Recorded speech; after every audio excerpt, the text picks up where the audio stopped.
And so now we move to the next speaker.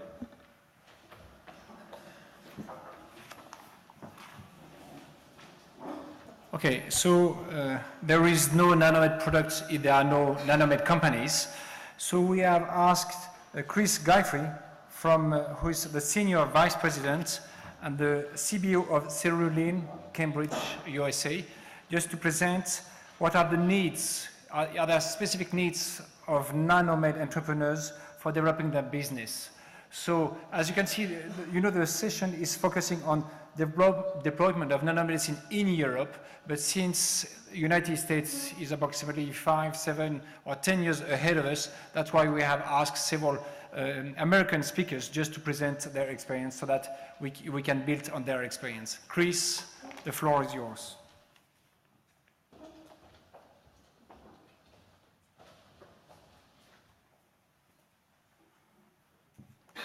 So I think my friends in the booth are loading up a couple slides, but while they do that, I'll start off by saying I'm Chris Guiffre. I'm the Chief Business Officer at Cerulean, and I'm very pleased to be here today. Thank you for having me. I'm excited about this conference. I'm excited about Clinam. I'm excited about what we all can do together in the field of nanomedicine. So what I was asked to talk about today was a little bit about what do Nanomed entrepreneurs need for developing their business?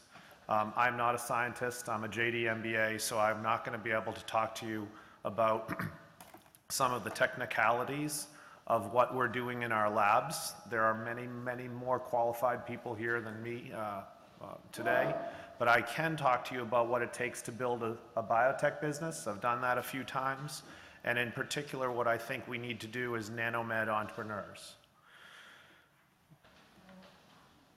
Thank you, my friends in the booth. I'm going to start off here. First of all, I'd like to introduce you to my company, and I'll do that briefly. So Cerulean is a nanomedicine company. It's based in Cambridge, just outside of Boston. The Cerulean team is committed to improving treatment for people living with cancer.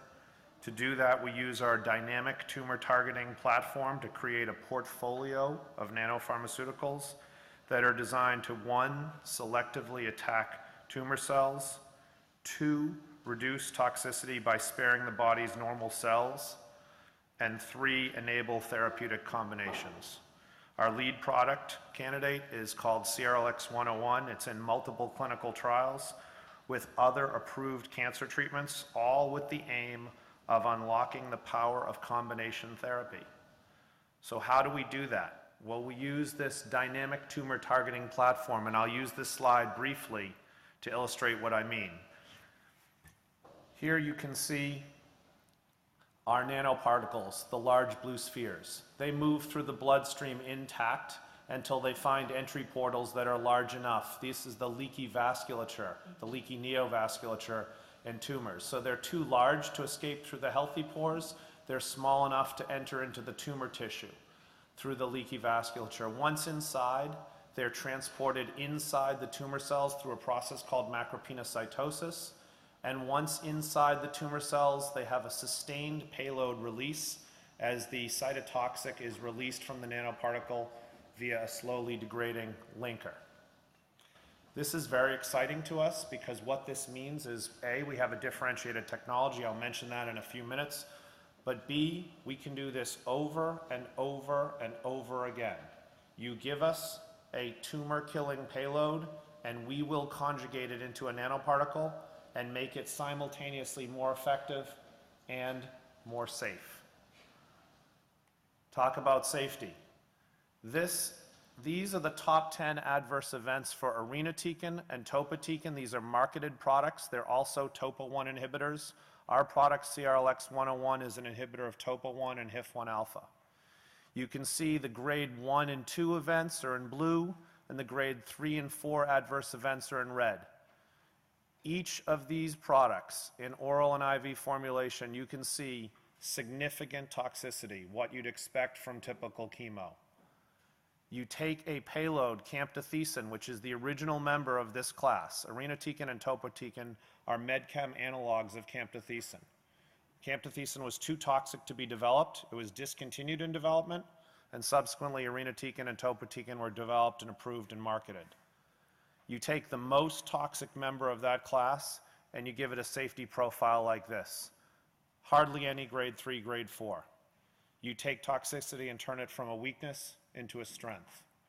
The goal of cancer treatment is not to merely make safer drugs, but if you can make them safe enough that they can be used in combination with other drugs, then you can achieve results like this. These are the first 11 patients in a trial that we're running at the University of Pennsylvania and Thomas Jefferson in Philadelphia. These patients have relapsed RCC. These patients have been on 1, 2, 3, sometimes 4, even 5 prior lines of therapy. Typically, as in the case in renal cancer, they'll get a TKI in frontline, then they'll recycle TKIs and mTORs, and after the frontline, where you often see promising results, as you see with patient 2, more than a year, you see with patient 4, you see with patient 5, frontline therapy, they get some results. But then the results, you can see in the gray bars here, are typically 2, 3, 4 months. They're starting down a slippery slope. We're using our drug in combination with Avastin. You can see that represented in the blue bars. You can see the significant improvement in the 3rd, 4th, and 5th line setting, giving these patients an option where currently no options exist. Down at the bottom of the page, you can see that in this setting, the response rate is typically 2 to 4%. And in our first 11 patients, we're showing a 27% response rate. So we have a long way to go. This is a single-arm study. It's only 11 patients. But we think this is a very promising start, and we think it's an illustration of what you can do when you harness the power of nanotechnology. Why? Because we're making a very effective drug that works synergistically with Avastin and can be combined in humans because of its tolerability. We did all the animal studies leading up to this, and we knew that we were excited that we were onto something. But until we dosed our drug in combination with Avastin in human beings, we had no idea whether we were going to achieve a dead end or not. Thankfully, we're moving ahead, again, with a 27% response rate, an order of magnitude greater than what you'd expect with standard of care in this setting. So that's enough of an infomercial for my company. Hopefully you can tell that we are excited at Cerulean about what we're doing and how we're harnessing the power of Nanomed. But I was asked today to talk about what Nanomed entrepreneurs need to know to build successful nanopharmaceutical businesses. To do that, I'm going to briefly touch on some Cerulean history that'll set a backdrop for some of the thoughts I'd like to share with you. So first, the company was founded with technology from MIT, and then we in-licensed complementary technology from Caltech. The common denominator with both of those technologies is we chemically conjugate our tumor-killing payloads into the nanoparticle. Unlike many nanoparticle approaches, where there's an entrapped payload and therefore a burst release, we use chemical conjugation, slow release of the payload. We're not saying that's better or worse than entrapped. We're saying that it's what we do differently, and it is part of the reason we believe that we're seeing some of the results that we're seeing.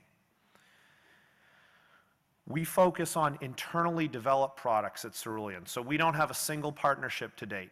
Some people, including some investors, think that's a weakness. And frankly, I'm not going to argue them. We would like to have big pharma partnerships at some point.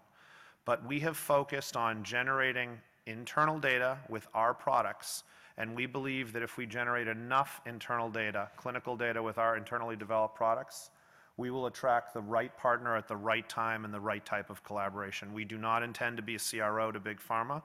We would like to strategically partner our platform in collaborations where we marry our platform with another company's pipeline.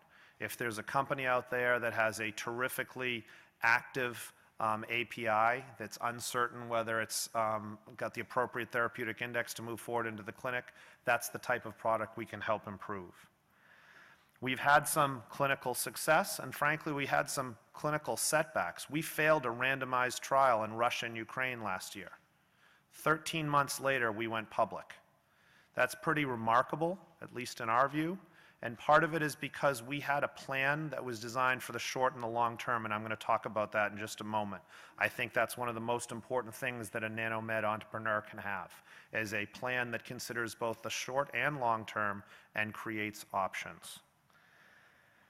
So the first two pieces of advice I'd like to share are preparing for the possibility of success and preparing for the inevitability of setbacks.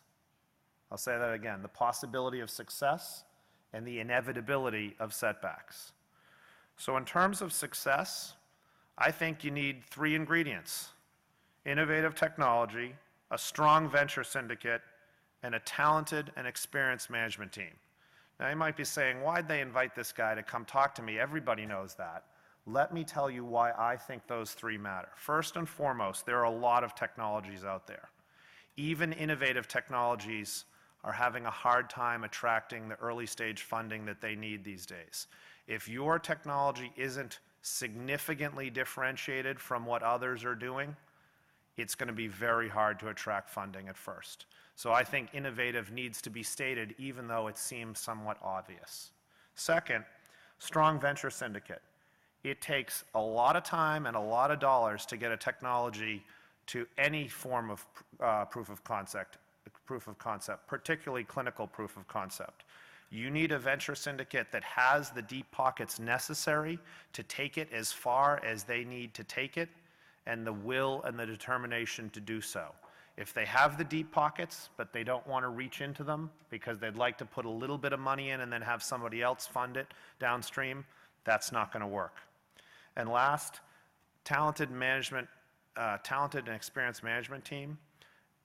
In any business, you need bold, sharp, creative, driven management teams that work well together. In this business, in particular, because of the high failure rate, because of the incredibly complex challenges we all face, because of the inevitability of setbacks, which I'm about to talk about, I think it's particularly important. And that experience really helps you to see around corners. That's a term we like to use, see around corners.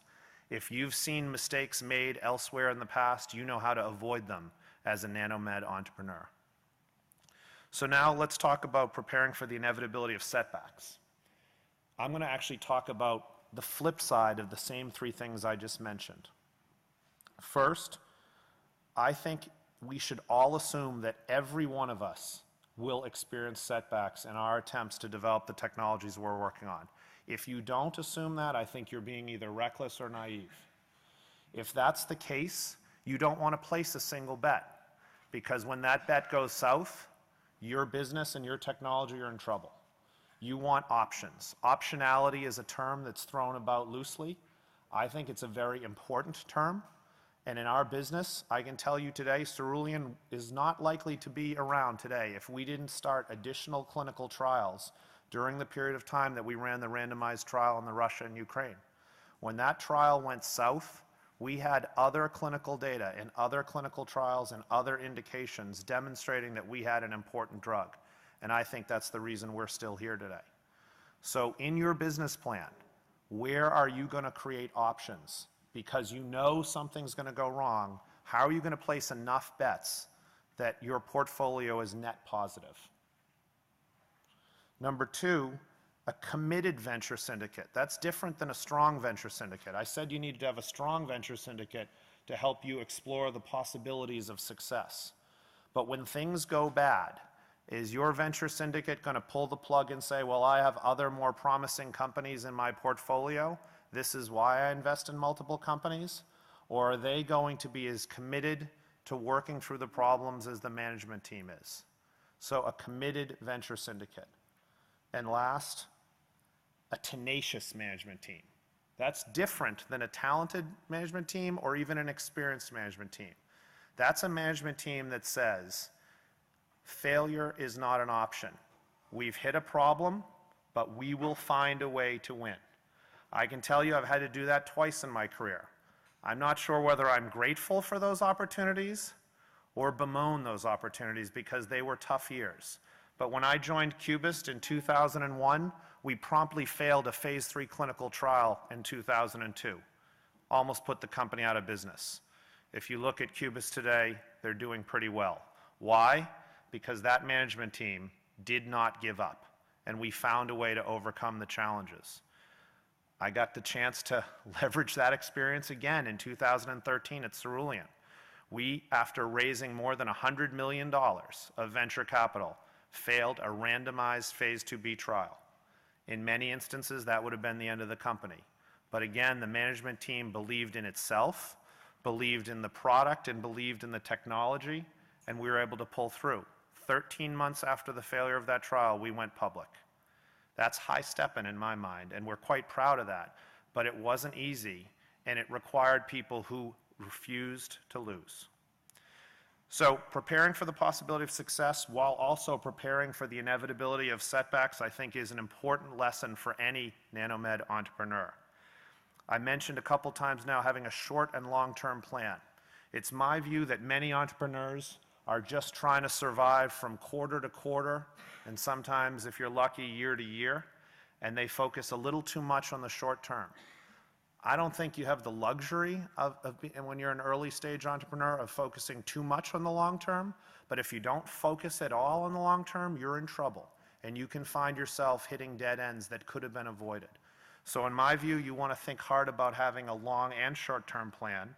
Number one, capital efficiency. That's a term that VCs use all the time, but it's much more than jargon. It has to be a way of life for a Nanomed entrepreneur.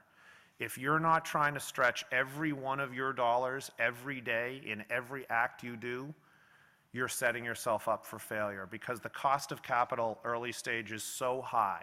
Those dollars are so precious and so hard to raise. You have to use them wisely. You have to use them to create the options that I alluded to. If you spend all of your money, put all of your eggs in one basket, knowing darn well that the odds are against you and that that basket will break, that creates problems. Create options. You have to race to proof of concept. Not walk, not jog, you have to sprint. And if you're patient, I think you're making a mistake. You have to be terribly impatient to get to that preclinical proof of concept that's going to allow you to raise the money to put your product into clinical trials. And then you have to race to clinical proof of concept to raise the money to make a sustainable, viable business or to attract a big pharma partner who can help you advance that product to the market so that it can help patients. So be impatient in terms of chasing down POC.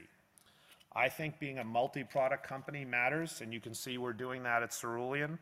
I think thinking about self-commercialization matters. We're going to do that at Cerulean just like we did at Cubist. I think partnering your platform matters. And I can tell you that although we have no partners today, we are looking for partners, and we would like to have partners when we can do that on terms that make sense for us, strategic collaborations. To get there, we've thought about grant funding. All of you should think about grant funding. The pros are obvious. It's never a bad thing to have non-dilutive funding. The cons may be less obvious. Any of you who've ever gone through this process know that it's typically small dollars, especially at first. It's a large time investment, and it's a low probability of success. So are you willing to take your time away from other important matters to create a portfolio of grant applications so that hopefully one of them hits? Similarly, ISTs. I've sung the praises of ISTs. They're the reason that my company is in existence. ISTs are wonderful in that the investigator is paying for most of the clinical trial.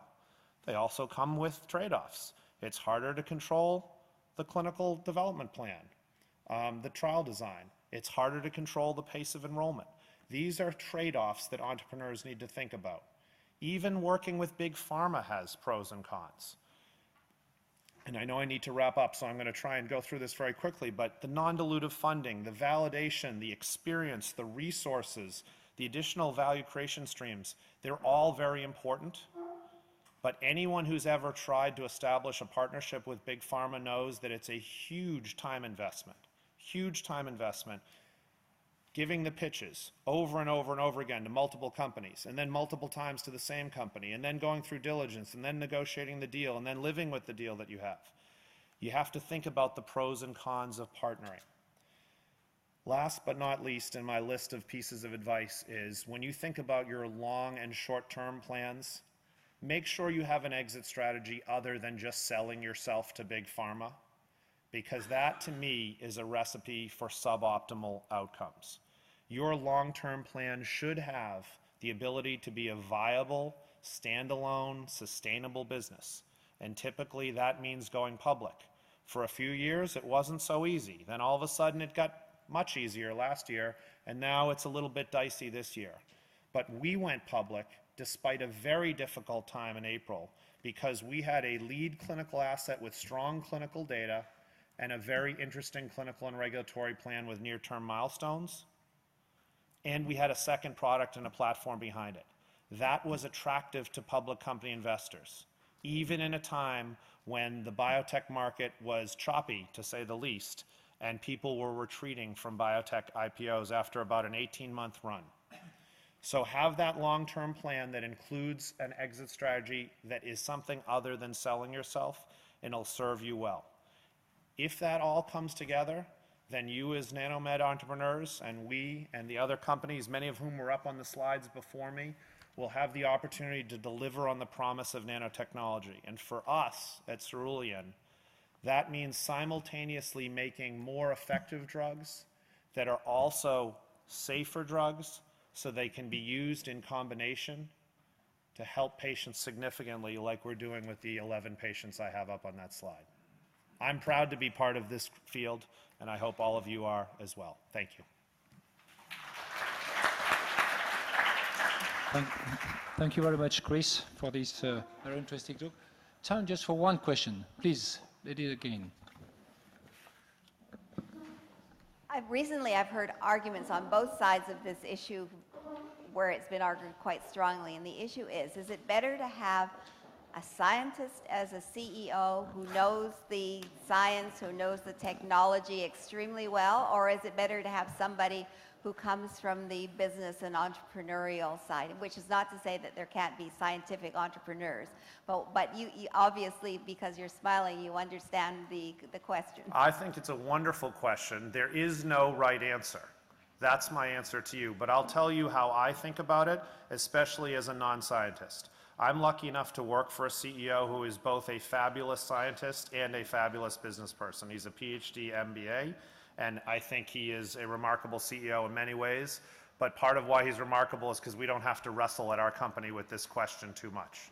But as a non-scientist, I've given it a lot of thought. I've been a CEO before, I've been a chief business officer before, I've been a general counsel before.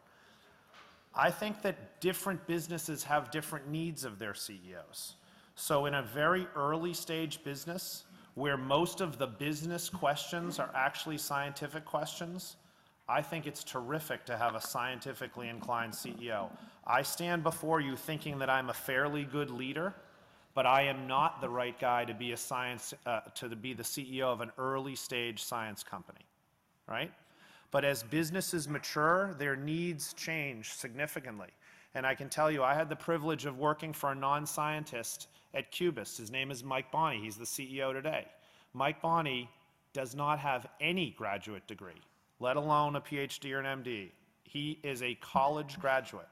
But he built Cubist into what it is today. He created about $6 billion in value because he's a fantastic leader who had a strong commercial orientation, which is exactly what the company needed when we brought him in.